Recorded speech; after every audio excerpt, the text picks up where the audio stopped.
शहर कायद, जिसे पाकिस्तान का माशी हब कहा जाता है, क्योंकि इस शहर के जरिए पूरी पाकिस्तान की मईशत चलती है। मगर बदकिस्मती ये है कि इस शहर को तरक्की की तरफ गामजन करने वाला कोई नहीं।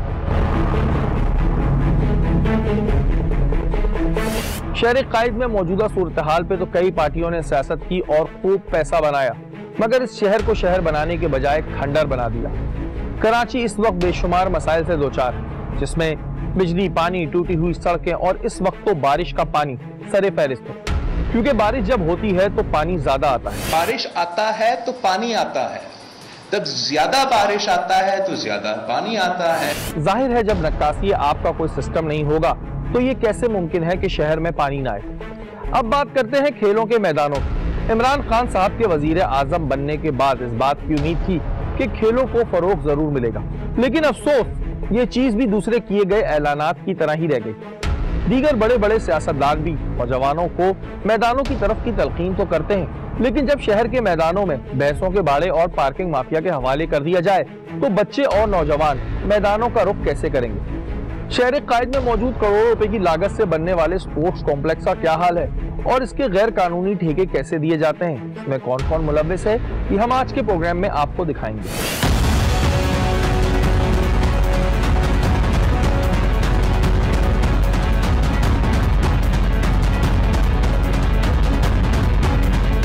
हम अपने दफ्तर में मौजूद थे कि हमें एक कंप्लेन मौसूल हुई। इस कंप्लेन के मुताबिक जिला कोरंगी में मैदानों पर पार्किंग माफिया की जानिब से कब्जा बताया गया। हमने इस तरह की और भी जगहों की छानबीन करी और इस दफा इस मौजू पर प्रोग्राम करने का इरादा किया। कंप्लेन का मौसूल होना था और हमने अपने नुमाइंदगान को इस छानबीन पे लगा दिया, क्योंकि जब बच्चों के खेलने के लिए मैदान नहीं होंगे तो आखिर बच्चे कहाँ खेलेंगे। और दूसरा सवाल यह है कि अवाम के टैक्स के दिए गए पैसे इस तरह आखिर क्यों जाया किए जा रहे हैं। इन तमाम बातों को जानने के लिए हमने सबसे पहले रुख किया कोरंगी में वाक़िअ स्पोर्ट्स कॉम्प्लेक्स का।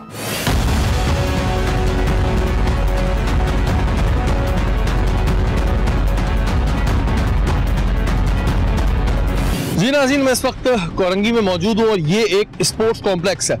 पहले ये ग्राउंड था, उसके बाद इसको स्पोर्ट्स कॉम्प्लेक्स बनाया गया और तकरीबन यहाँ पे 4-5 साल पहले इस जगह को स्पोर्ट्स कॉम्प्लेक्स बनाया गया, जिसमें आप ये कह लें कि करोड़ों रुपए की लागत आई है।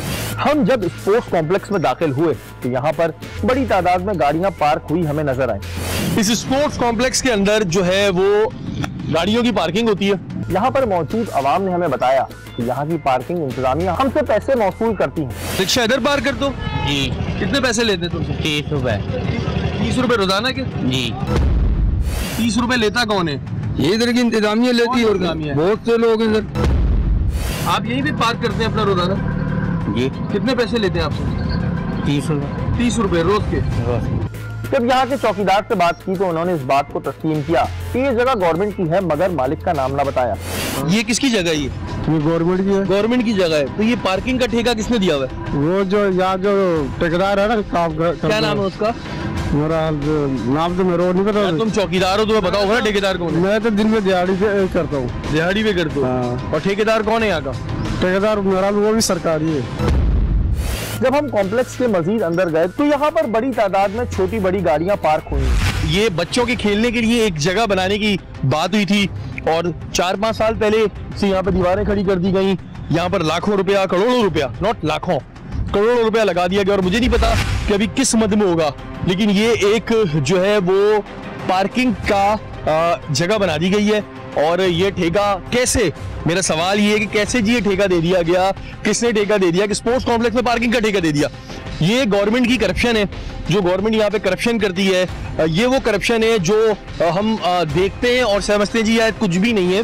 छोटी गाड़ी के 30 रुपए और बड़ी गाड़ी के 50 रुपए रोजाना पार्किंग की मद में आवाम से लिए जा रहे हैं। यहाँ पे जिन लोगों ने गाड़ियां खड़ी की है मैं उनके खिलाफ बात नहीं कर रहा हूँ, क्योंकि यार उन्हें तो कोई जगह मिलेगी वो खड़ी करेंगे। उनसे 30-30 रुपए लिए जाते हैं रोजाना की बुनियाद में। अब वो 30 रुपए कहाँ जाते हैं? क्या उनको कोई 30 रुपए की पर्ची दी जाती है? यहाँ पर एक इंकशाफ ये भी हुआ कि आवाम से पार्किंग की फीस तो ली जाती है, मगर किसी किस्म की पर्ची इन्हें नहीं दी जाती। कभी पर्ची दी आपको? यहाँ पर हमें कुछ लोग ऐसे भी मिले जो इनकी हिमायत में खड़े हो गए। कभी पर्ची मिली है आपको? नहीं, पर्ची नहीं मिली। मकसद ये है कि हमारे जैसे जो गाड़ी वाले हैं उनको थोड़ी सहूलियत मिली हुई है। ज़राए के मुताबिक पता चला कि ये लोग यहाँ पर अपनी गाड़ियाँ मुफ्त खड़ी करते हैं, जब ये गलत चीज को हमारे सामने सही करने में लगे हुए थे। 10 साल पहले ये जगह दे दी गई और बच्चों के खेलने, यहाँ बच्चे खेलते थे पहले। ग्राउंड था, फुटबॉल का ग्राउंड था, ये फुटबॉल का ग्राउंड रजिस्टर था, ये हम लोग खुद प्लेयर थे। लोगों को खेलने की जगह नहीं मिलेगी ना, लोग नशों में पड़ेंगे। ये एक बहुत बड़ा ग्राउंड था, ये खेलने की जगह थी, यहाँ पर बच्चे खेला करते थे। हुकूमत ने कहा स्पोर्ट्स कॉम्प्लेक्स बनाते, बहुत अच्छी बात। अभी यहाँ पे टोटली इलीगल काम है ना ये, मतलब एक स्पोर्ट्स कॉम्प्लेक्स को किस तरह एक पार्किंग की आपने जगह बना दी और ये बच्चों के खेलने की जगह थी। यहाँ पर ये बता रहे हैं यहाँ के रिहायशी लोग कि बहुत बड़ा ग्राउंड था ये, और 10 साल पुरानी बात, मैं तो 5 साल समझ रहा था, 10 साल पुरानी ये चीज है। अभी हम स्पोर्ट्स कॉम्प्लेक्स का हाल आवाम को दिखाई रहे थे कि अचानक से बाइक पे खड़ा नौजवान हमें दूर से देख रहा था। मालूम करने पर पता चला कि ये यहाँ के इंचार्ज का बेटा है। हमजा क्या करते हो तुम यहाँ पे? जब इससे कैमरे पर सवाल किया गया तो पहले तो लाताल्लुकी का इजहार किया, फिर इसने बताया कि मेरे वालिद साहब एक सरकारी पीएन है। यहाँ का ठेकेदार कौन है? पता नहीं। तनख्वाह कौन देता है? मेरे वालिद साहब देते हैं। हमारे अब्बू ठेकेदार है ना, तो अब्बू का नाम नहीं पता? ठेकेदार तो वो नहीं है ना। फिर कौन है? तो पार्किंग चला रहे थे। अब्बू पार्किंग चलाते हैं ना, अब्बू यहाँ के हेड है जी। तो अब्बू का नाम नहीं पता आपको? सोहेल अख्तर। सोहेल अख्तर है, क्या करते हैं वो, कहाँ होते हैं? जी गवर्नमेंट जॉब है, सामने KTS 13 में होते हैं। गवर्नमेंट जॉब है उनकी, कहाँ होते हैं वो? सामने गवर्नमेंट का स्कूल KTS 13 स्कूल है। KTS 13 स्कूल में पढ़ाते हैं? जी पियोन है। पियन है, एक स्कूल में पढ़ाने वाला पियन पहले तो बताए पार्किंग का ठेका कैसे ले सकता है? हम इनसे बात कर ही रहे थे कि अचानक वहाँ पर होने वाली पार्किंग के इंचार्ज की आमद हुई। सोहेल साहब क्या करते हैं आप? मैं चौकीदार हूँ यहाँ का। नहीं, स्कूल में पढ़ाते हैं? पियन है स्कूल में? जी। कौन से स्कूल में पियन है? KTS 13 सरकारी स्कूल है। जी। अच्छा, यहाँ पे क्या है आप? यहाँ चौकीदार हूँ। दो नौकरियाँ कर रहे हैं? ऐसी बात है, पेट तो पाल रहे हैं। तो गवर्नमेंट की तरफ से ये नौकरी आपकी है, प्राइवेट ठेका लिया हुआ है? ये प्राइवेट कॉन्ट्रैक्टर का। इसने बताया कि इमदाद नामी एक DMC के सरकारी मुलाजिम ने इसे ठेका दिया। एक सरकारी मुलाजिम को ठेका देना वैसे ही गैर कानूनी और गलत है, मगर जब बात पैसों की हो तो क्या सरकारी और क्या प्राइवेट। 16,000 रुपए किसको दे रहे हैं? ये DMC को। एंटी करप्शन वाले पकड़े ना, इनको क्यों नहीं पकड़ती एंटी करप्शन?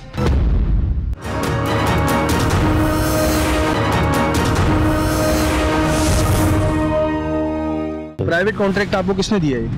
ये जो ठेकेदार है यहाँ का। कौन है ठेकेदार? इमदाद अली साहब। इमदाद साहब। इमदाद साहब क्या करते हैं? कॉन्ट्रैक्टर यहाँ से लेके वो वहाँ तक, स्टेडियम तक। क्या है वो? स्टेडियम तक। नहीं, वो है क्या? मतलब ठेकेदार है यार, तो ये प्रोजेक्ट के वो है, सरकारी बंदे हैं? हाँ जी, सरकारी। इमदाद नंबर है उनका? नहीं। सर आप उसका ठेका लेके बैठे, आपके पास नंबर ही नहीं है? अभी मोबाइल नहीं है। अच्छा, मोबाइल नहीं। अच्छा, मुझे एक बात बताएं, ये जगह क्या बनने के लिए बनी थी? ये स्पोर्ट्स कॉम्प्लेक्स था। स्पोर्ट्स कॉम्प्लेक्स में क्या एक्टिविटीज होती है? सर जब बनेगा तो एक्टिविटीज आपको सामने हो जाएंगी। 10 साल से बन रहा है, बन नहीं पाया। तो बातों ही बातों में इन्होंने हमें वो चालान भी दिखाया जो DMC की जानिब से इन्हें दिया गया था। अच्छा, ये जो लोग यहाँ पर पर्ची वो 30 रुपए देते हैं, 50 रुपए देते हैं, उसकी पर्ची क्यों नहीं देते आप लोग? बात ये कि ये हमने DMC से अप्रूवल ली हुई है। किससे ली हुई है? ये DMC। यही तो चीज चाहिए थी मुझे। ये हम 16,000 रुपये महीना दे रहे हैं। 16,000 रुपए किसको दे रहे हैं? ये DMC को। इतनी बड़ी जगह का चालान सिर्फ 16,000 रुपए। आपको इस बात का अंदाजा लगा सकते हैं, जहां एक दुकान 16,000 की किराए पे नहीं मिलती, वहां 1 एकड़ से बड़ा कॉम्प्लेक्स पार्किंग के लिए दिया जा रहा है। ये देखें जी, DMC के करप्शन के कारनामे जाने के बाद भी खोल रहे हैं। ये नैयर के ऊपर जितनी भी करप्शन के इल्जाम थे बिल्कुल ठीक थे। जब हमने इनसे इस ठेके के बारे में पूछा तो इनके पास कोई जवाब ना था, बवा इसके कि ये जवाब DMC से लिया जाए। कोई भी सरकारी जगह जो स्पोर्ट्स कॉम्प्लेक्स बननी हो, अभी किसी के उसमें बात नहीं कर रहा, क्या वो पार्किंग के ठेके लेके दी जा सकती है? यार ये तो आप उनसे पूछूंगा मैं। मिलजुल के इसलिए यार आप हमारी गाड़ियां रोड पे खड़ी होती हैं। अच्छा, आपको अपनी गाड़ियों की पड़ी है, मुल्क जो तबाह हो रहा है फिर होने दे।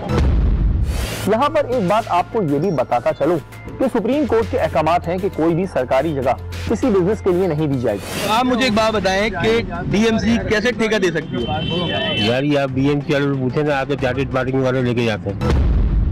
हमारे जराये के मुताबिक हमें यह भी पता चला कि चालान तो सिर्फ 6,000 का जमा कराया जाता है, 10,000 और मजीद DMC की जेब में जाते हैं। यार हमारे पास तो फारूक आता, फारूक नाम का बंदा, और आप लोग 16,000 रुपए उसको महीने के दे रहे हैं। अच्छा, कब से चल रहा है काम?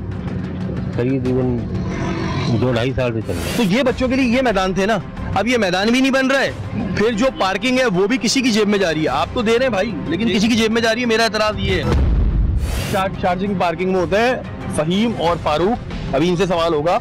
और ये बहरहाल कोरंगी की ये एक जगह है, मैदान है, और कोरंगी से बड़े अच्छे अच्छे खिलाड़ी भी निकले, मैं आपको बताऊं। अब जब हमारे बच्चों को जगह ही नहीं मिलेगी खेलने की तो गलियों में खेलेंगे या रोडों पे खेलेंगे या नालों में गिरेंगे बेचारे, या खम्भों से करंट लगने के बाद उन बेचारों की जो है वो जिंदगी खतरे में पड़ती है। तो खुदारा इस चीज के बारे में सोचा जाए। यहाँ पर मौजूद अवाम ने बताया कि ये तो सिर्फ एक चालान है, हफ्ते की बुनियादों पर यहाँ से भत्ता भी दिया जाता है जो DMC चार्ज पार्किंग कोरंगी के एहलकार फारूक और फहीम वसूल करते हैं। जो है ये एक पर्चा है, इसके अलावा भी भीड़ जाती है।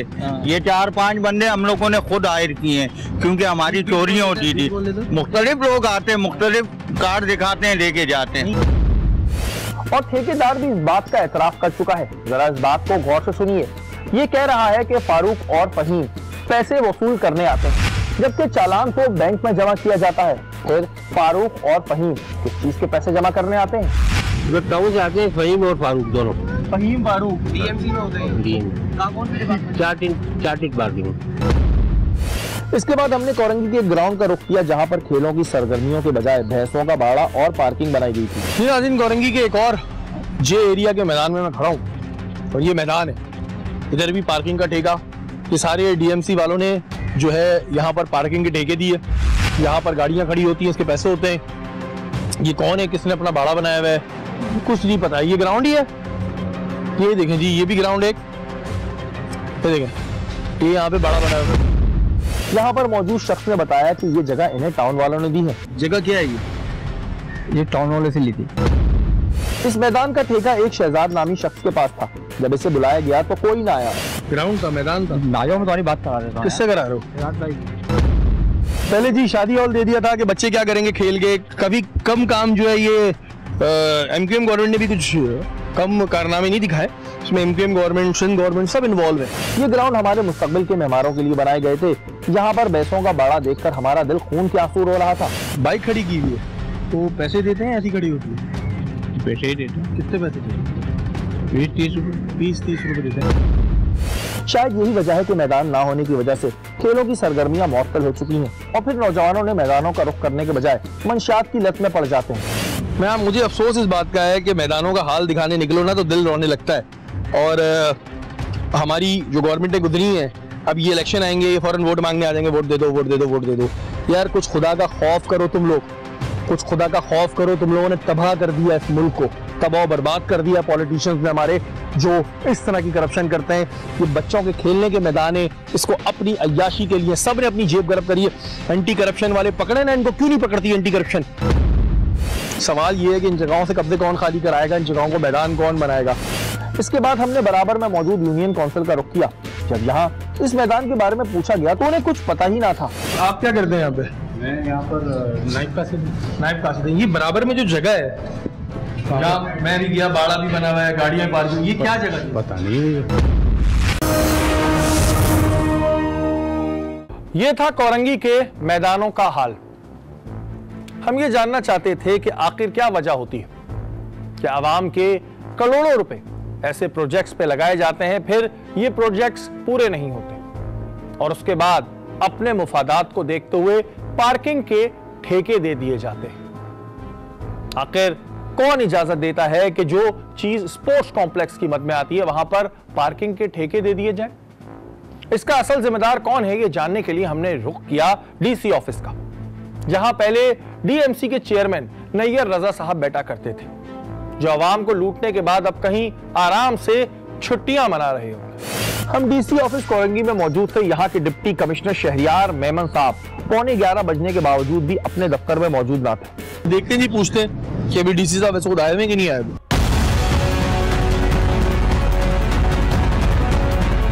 उधर ही होते हैं आप जी? DC साहब आए हुए? जी अभी तक नहीं है।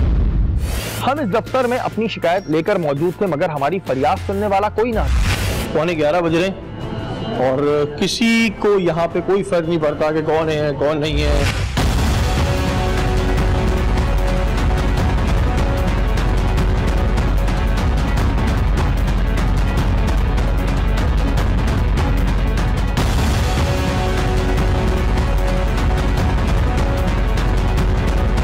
यहाँ के असिस्टेंट कमिश्नर साहब भी अपने दफ्तर में मौजूद ना थे। पहुंचे नहीं है? क्या नाम है उनका? इम्तियाज सारे फील्ड में ना इम्तियाज मंगी साहब।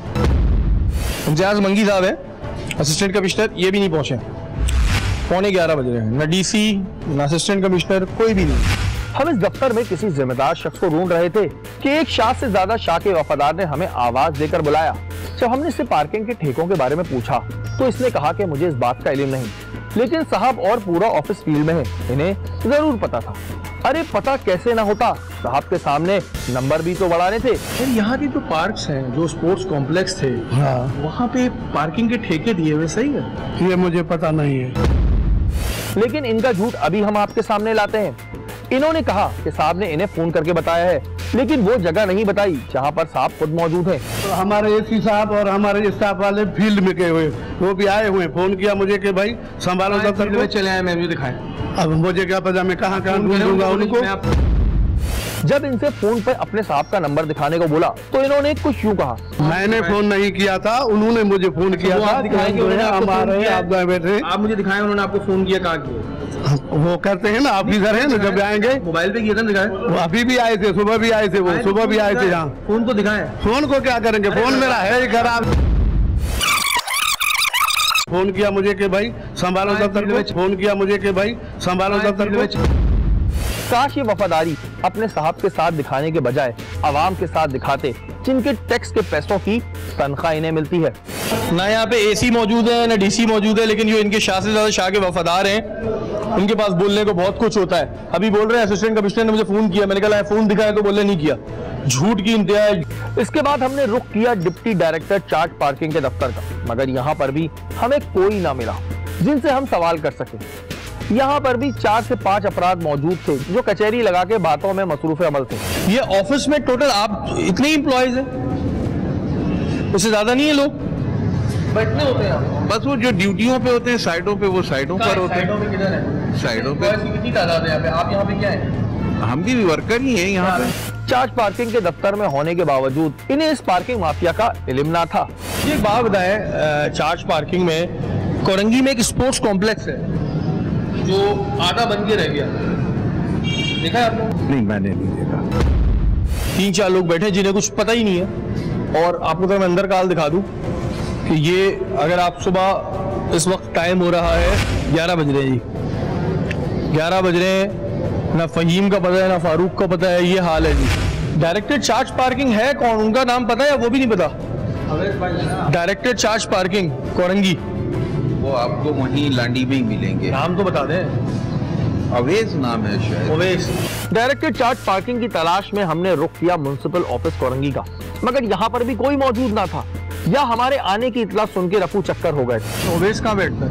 ओवेस भाई अभी आने वाले हैं। बैठता है ना यार, तो बोलो ना बैठता है। और फहीम फारूक का है? सर आप अंदर मालूम कर लें।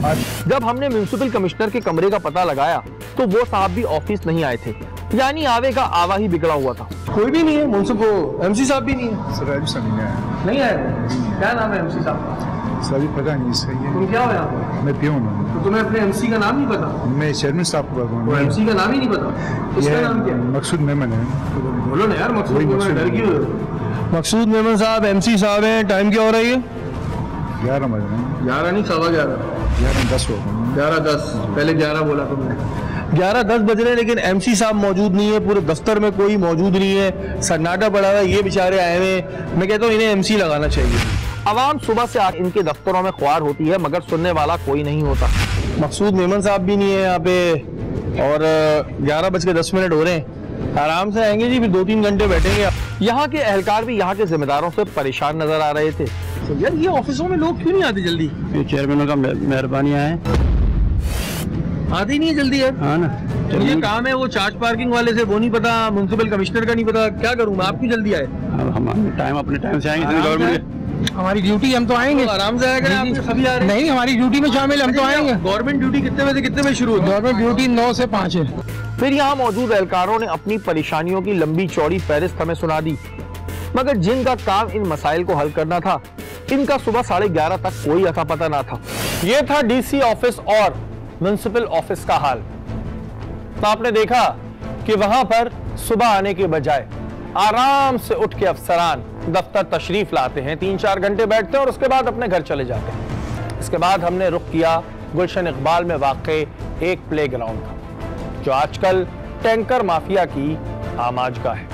गुलशन इकबाल में वाक़े नीपा चौरंगी के करीब ये ग्राउंड मेरी पुरानी यादें यहाँ से वाबस्ता है। इसे देखकर आज दिल खून के आंसू रोता है। ज़राए के मुताबिक गुलाम नबी नामी शख्स इस कारोबार का करता धरता है।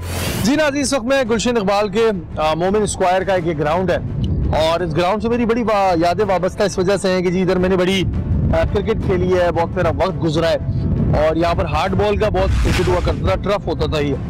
अब आप ये देख सकते हैं कि इस ग्राउंड में ये टैंकर माफिया ने जो है ये कब्जा किया हुआ है और पहले भी इसके बारे में आवाज़ उठाई गई लेकिन कुछ होता नहीं है। आप ये देख सकते हैं कि पूरे ग्राउंड में जो है टैंकर खड़े हुए और इन्हें कोई पूछने वाला नहीं है। इसका पैसा बहुत लोग खा रहे हैं, ये ज़ाहिर बड़ी रिश्वत देके यहाँ पर बैठे हुए और इस रिश्वत का पैसा बहुत सारे लोग खा रहे हैं। गुलाम नबी नाम का कोई बंदा है जो इन तमाम चीज़ों को मॉनिटर करता है और ये सारी चीज़ें यहाँ पे देखते हैं जी, पूछते हैं कि जी बैठे हुए किस तरह ये यहाँ पर।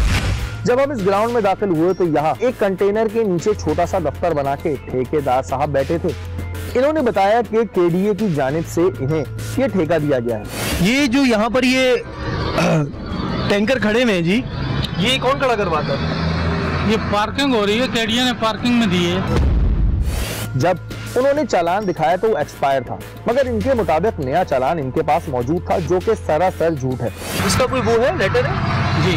केडीए वैसे ग्राउंड पार्किंग में कैसे दे सकता है? इसका बकायदा पे ऑर्डर भरा हुआ है। क्या आपको पता है ग्राउंड था बच्चों को खेलने का? नहीं, हमें तो इस चीज का नहीं पता। नहीं पता आपको इस चीज का? तो कितना चालान देते हैं यहाँ पे? यहाँ तो हमारे से पहले भरवाया था 3.5 लाख रुपया महीना, 3 महीने का। तो नईम साहब, जो चीज मतलब आपने जब इसको रखा हुआ है तो हमें ओरिजिनल वाला क्यों नहीं दिखाया?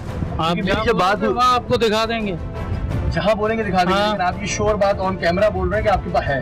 क्योंकि मैं कहीं केडीए वालों के पास जाऊँ बोले जी हमने तो कुछ नहीं दिया। नहीं, हमारे पास है। आपके पास? आपको एक सबूत दिखाया है, दूसरा भी दिखा देंगे। मैं आपको बात बताऊँ कि सब ये केडीए वालों ने आपको तो दे दिया है लेकिन ये गैर कानूनी दिया है, वो फंस जाएंगे अभी। इतनी बड़ी जगह पर हम अपनी मर्जी से तो नहीं बैठ सकते हैं। मैं कह रहे वो तो रिश्वत लेके बैठते हैं, ऐसे नहीं बैठते। नहीं, हम तो रिश्वत का नहीं बोलते हैं, ये आप बोल रहे हो। वो तो लेते हैं ना यार, थोड़ी नईम साहब बैठ जाएंगे इतनी बड़ी जगह, क्योंकि ये बच्चों के खेलने का मैदान था। इधर मैंने बचपन में बहुत क्रिकेट खेली है। आखिर केडीए किस तरह इस माफिया को इतना बड़ा ग्राउंड ठेके पे दे सकती? इनसे कोई पूछने वाला ना था। अब अगर बच्चे खेलने के बजाय गलत सरगर्मियों में पड़े तो इसका जिम्मेदार कौन होगा? अच्छा जी नाज़रीन, मैं आपको बताऊं कि ये टैंकर माफिया की वजह से, ये इनकी वजह से इस रोड का हाल देखें। इधर 2 बड़े सरकारी दफ्तर है, एक एफडीआर का दफ्तर है, एक मिनरल्स एंड माइंस का दफ्तर है और इस रोड का आप हाल देखें। ये रोड इन लोगों की वजह से तबाह हो गई है। अगर हम आगे जाएंगे, आगे से दिखाएंगे, मजीद ऐसी खस्ता हाल है कि आप सोच नहीं सकते कि इतने बड़े बड़े टैंकर गुजरते हैं। कब्जा करके पार्क पे वो लोग बैठे हुए, कब्जा करके ग्राउंड में बैठे हुए, बच्चों के ग्राउंड में बैठे हुए, लेकिन कोई पूछने वाला नहीं है। मोमिन स्क्वायर गुलशन इकबाल पे खुलेआम कब्जा हुआ है। सारे हुकूमती इदारे जो है वो खामोश तमाशाई बने हुए और पैसे ले रहे हैं। ये आप देखें, यहाँ से अगर गाड़ी गुजरती है तो पूरा उसका बैलेंस बंदे का आउट हो जाता है। सवाल बहुत सारे थे लेकिन इसका जवाब देने वाला कोई नहीं था। ये माफिया रिश्वत के दम पर ऐसे ठेके हासिल करता है और फिर सरकारी जगहों पर कब्जा कर लेता है। जिसने भी लेटर दिया वो गलत दिया। इल्जाम आप पर लगा था कि आलमगीर खान साहब ने पैसे ले लिए। अल्लाह का अजाब हो उस पर जो बता ले।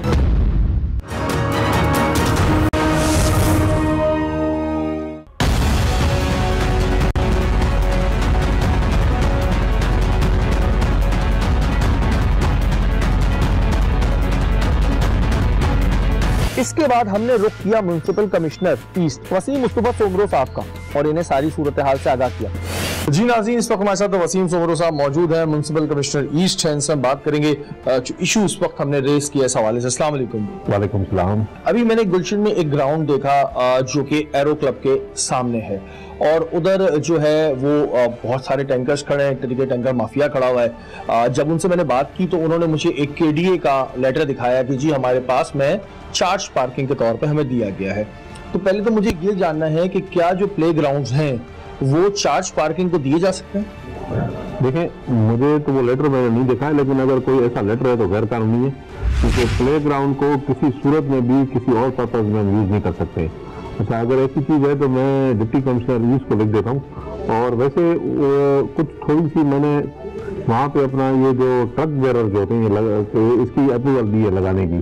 तो अगर ऐसी कोई सूरत हाल है तो उसको इमीडिएटली इस पे एक्शन लेते हैं। ये वो लेटर है अगर आपको इसमें देखें, एक चीज है, कोई भी according to the supreme court directive कोई भी हम पब्लिक प्रॉपर्टी जो है वो किसी भी बिजनेस एंटरप्राइज को नहीं दे सकते। ट्रू। अच्छा, चार्ज पार्किंग जो एक बिजनेस एंटरप्राइज है, तो इस चीज को ये है कि अपना प्रिंसिपली तो ये टोटल गलत है। अगर आप जैसे कह रहे हैं कि कोई लेटर दिया है तो लेटर गलत दिया है, अगर जिसने भी लेटर दिया है वो गलत दिया है, और इस पे मैं लिख रहा हूँ, अपना डिप्टी कमिश्नर को भी लिख रहा हूँ, और उस पर हम खुद भी एक्शन ले रहे हैं। सारी बातें सुनने के बाद उन्होंने फौरी तौर पर टैंकर माफिया को हटाने का वादा किया। अच्छा वसीम साहब, अंदाजन कब तक हम उम्मीद कर सकते हैं कि इस पर एक्शन हो जाएगा? इंशाल्लाह आज से होगा, आज से हो जाएगा इंशाल्लाह। उम्मीद करते हैं कि वसीम साहब जो है इस पर एक्शन भी लेंगे, और वहां से जो टैंकर माफिया जिन्होंने एक कब्जा कर लिया उस जगह पर, इसको मैं कब्जा कहूंगा कि जी हम 1.25 लाख रुपए एक महीने का देते हैं और इतनी बड़ी जगह है वो आपने देखी है, और वो वहां से जल्द खत्म होगा। हमने डायरेक्टर चार्ज पार्किंग केडीए से भी राब्ता किया। अतर साहब ने हमें बताया कि हमारी जानिब से कोई भी इस किस्म का नोटिफिकेशन जारी नहीं हुआ। यानी वहां बैठा शख्स जो ये बात बोल रहा था कि हमारे पास इसका लेटर मौजूद है, वो सरासर झूठ बोल रहा था। आज से कुछ अरसे कबल इस हल्के के एमएनए आलमगीर खान ने अवाम के हमरा इस ग्राउंड के लिए एहतजाजी मुहिम चलाई थी और इस माफिया को खाली भी कराया था, मगर कुछ अरसे बाद टैंकर माफिया इस ग्राउंड पर दोबारा काबिज हो गए। सोशल मीडिया पर आलमगीर खान पर कई इल्जामात लगे। हमने इस मामले की हकीकत को जानने के लिए आलमगीर खान से इस मामले पर बात की। जी नाज़रीन, इस वक्त हमारे साथ आलमगीर खान साहब मौजूद हैं। गुलशन इकबाल में एक जो अभी मैंने आपको दिखाया भी एक पार्क था, वहां पर अब टैंकर माफिया ने जो है वो कब्जा किया हुआ है। लाइन से टैंकर खड़े हुए हैं, रोड तबाह हाल हो चुके हैं। आलमगीर, सबसे पहले मुझे आप ये बताएं कि आपने उसके ऊपर प्रोटेस्ट किया और उसके बाद वो वहां से हटाए गए, लेकिन फिर आप पीछे क्यों हटे वहां से, और क्या वजह थी कि जो आपको पीछे हटना पड़ गया? एक तो शहरी भाई, मैं पीछे नहीं हटा, सिर्फ सब्र किया। सब्र इस बात का कि हुआ ये, हमने यहाँ प्रोटेस्ट किया, इलाका मकीन की कंप्लेन पे इनको हटाया। इलाका मकीन तंग थे इनसे, और ये क्रिकेट ग्राउंड हम बहाल करना चाहते हैं, और इसके लिए मैंने स्कीम डाली थी। हमारे जो डेवलपमेंट फंड होते हैं एमएनएस के, उसमें स्कीम डाली थी, और साथ ही साथ इनको हमने यहाँ से प्रोटेस्ट के तहत इनको फारिग किया इधर से। ये यहाँ से मूव हुए, मेन रोड पे चले गए, नीपा से लेके इतवार बाजार यूनिवर्सिटी रोड पे ये आ गए, और फिर मुझे डीसी फोन करे, मुझे एमडी वाटर बोर्ड फोन करे कि ये एक नया हैसल क्रिएट हो गया है, आप इसको देखें। अच्छा, उस वक्त मैंने उनको इनकार किया कि भाई हमने क्रिकेट ग्राउंड बनाना है, किसी सूरत वापस नहीं कर सकते हम। इस दौरान हुआ ये कि मेरी स्कीम्स लेट हो गई, जो पैसे आने थे वो लेट होते चले गए, फिर कोरोना आ गया और वो फंड्स लैप्स हो गए उस साल के। अब वो फंड्स रीवैलिडेट होके इस साल, और उम्मीद है कि सितंबर में ही वो रिलीज होंगे, तो वो अब मैं सिर्फ उन फंड्स का सब्र किया। अच्छा, फिर इसी दौरान ये वापस भी आ गए इस ग्राउंड में। ये कोई 15-20 दिन या महीना यूनिवर्सिटी रोड पर रहे, फिर ये वापस आ गए। अच्छा, वापस आने के बाद एक इल्जाम आप पर लगा, जो हमने सोशल मीडिया पे भी देखा, हमने कुछ अखबारों में भी देखा, कि आलमगीर खान साहब ने पैसे ले लिए, फिक्स कर लिया, भत्ता ले रहे हैं, तो ऐसा है कुछ? मैंने इसका जवाब दिया, देखें शहरी भाई, ये मेरा ईमान है और ये स्टैंडर्ड्स है मेरे। अल्लाह का अजाब हो उस पर जो भत्ता ले या रिश्वत ले, उसकी नस्लों पर अल्लाह का अजाब हो, उसकी नस्लें निस्तो नाबूद हो जाएं जो किसी ओहदे का इस्तेमाल करके किसी से रिश्वत ले, भत्ता ले, या कोई भी पैसों की मद में अपनी कमाई, जाती कमाई करे। ये सवाल ही नहीं पैदा होता।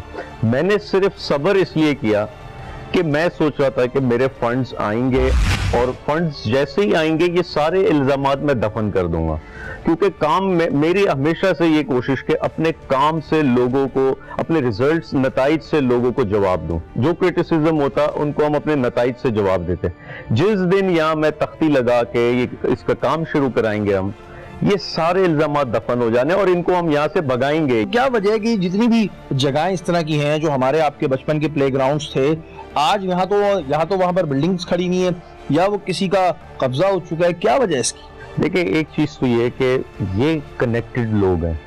ये आप सिर्फ इसको ये ना देखें कि ये एक टैंकर का ग्रोह है, ये कनेक्टेड है डिपार्टमेंट्स के साथ। ये पूरी एक माफिया के तहत काम करती है। इनके हाथ केडीए में भी हैं, इनके हाथ डीएमसी में भी हैं, इनके हाथ केएमसी में भी है, डीसी, वाटर बोर्ड, ये सब इंटरकनेक्टेड है आपस में। अच्छा, आप जब इनके खिलाफ लड़ते हैं तो ये ना सोचे कि एक शख्स से आप लड़ रहे हैं या एक ग्रुप से लड़ रहे हैं, आप इस पूरे जो माफिया का ये सारा नेटवर्क है, आप इससे लड़ रहे होते हैं। ये इल्जामात क्यों लगे मुझ पे? इसीलिए लगे कि मैंने इनका जीना हराम किया हुआ है। जो प्लेग्राउंड होते हैं क्या वो DMC, KDA, XYZ कोई भी पार्किंग की मद में दे सकती है? ये सब गैर कानूनी है, इसकी कोई गुंजाइश नहीं है। और मैं फिर से कहूँ, ये शहर जो कहते हैं ना कि लावारिस रहा है, इदारे खुद मिले हुए, ये सब इदारे कर रहे हैं, ये इदारों ने किया है, ये इदारे के लोग इसमें मुलव्वस हैं, ये नीचे से लेके ऊपर तक पैसा चलता है इसमें। तो खैर मकसद ये है, मैं बड़ा पुरुमीद हूँ, जैसे ही मेरे ये फंड्स आते हैं आपके साथ जाऊंगा, इंशाल्लाह इस पार्क की इफ्तिताह करेंगे। काश कि इस ग्राउंड की तामीर जल्द से जल्द शुरू हो और असल हकदारों को इसका हक मिले, ताकि हमारी आने वाली नस्लों के लिए खेलों की सरगर्मियां दोबारा बहाल हो जाएं। जी नाज़रीन, ये था हमारा आज का प्रोग्राम। आपने देखा कि किस रिटाई के साथ पार्किंग माफिया हमारे बच्चों के खेलने वाले मैदानों पर कब्जा करके बैठे हुए, और कब्जा कराने वाले कोई और नहीं, वही लोग हैं जिनका काम है कब्जे खाली कराना। DMC ने, KDA ने क्या क्या किया है, क्या क्या घपले किए हैं, क्या ये किसी को पता नहीं? क्या कोई देखने वाला नहीं है? मैं दरखास्त करूंगा NAB से, मैं दरखास्त करूंगा एंटी करप्शन से कि जो जो चीजें हम आपको अपने प्रोग्राम में दिखाते हैं और जो जो चीजों का इल्म हमारे पास है उसके ऊपर जरूर इंक्वायरी करें, और इस तरह के जो लोग हैं जो पैसे लेकर कब्जे कराते हैं, इनके खिलाफ कार्रवाई कराई जाए, और जो हमारे बच्चों के खेलने के मैदान हैं इन्हें आबाद किया जाए और कब्जा माफिया से खाली कराया जाए। आखिर में मेरी जानिब से, मेरी टीम की जानिब से पूरे पाकिस्तान को यौम दिफा मुबारक हो। पाकिस्तान जिंदाबाद।